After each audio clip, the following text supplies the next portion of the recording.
राधे राधे प्रणाम। मैं पूनम अपने YouTube चैनल पूनम सट्टा संगीत में आप सबका तहे दिल से स्वागत करती हूँ और आप सबके लिए ईश्वर से मंगल कामना करती हूँ। आज हम लोग बहुत सुंदर जितिया व्रत गीत लेके आए हैं। आप लोग सुनिए, कैसा लगा कमेंट में ज़रूर बताइएगा। खूब सारा प्यार और आशीर्वाद बनाए रखिएगा।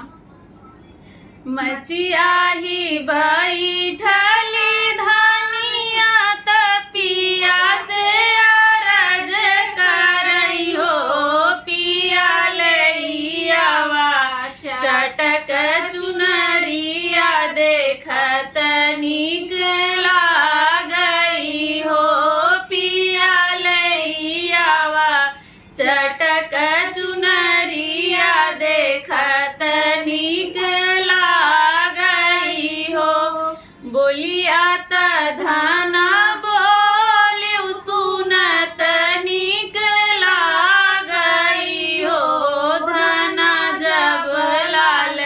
खेलैया गनवा देखत नीक लागई हो, धना जब लाल खेलैया गनवा देखत नीक एतनी बचन सुनी धनिया तमन में दुखित भई हो, रामा कर ले मैं कवन कसूर पुरुष तनवा मारई हो, रामा कर ले मैं कवन कसूर पुरुष तनवा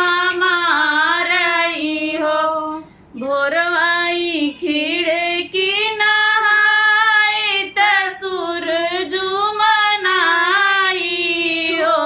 नाथ परी गए बझनी के नाम त जिंदगी निरारथ हो, नाथ परी गए बझनी के नाम त जिंदगी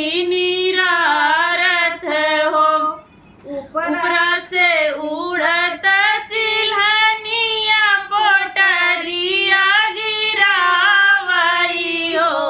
रानी पोटरी के चौरा चबायु त जितिया मनायु हो, रानी पोटरी के चौरा चबायु त जितिया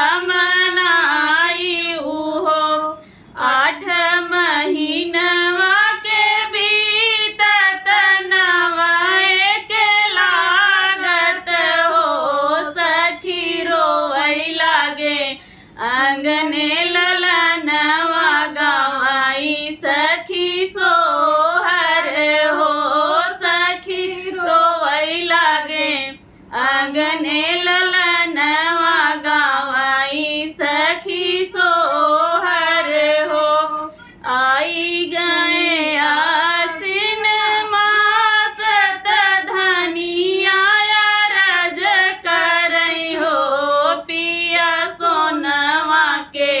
जितिया गढ़ावत मैं जितिया बर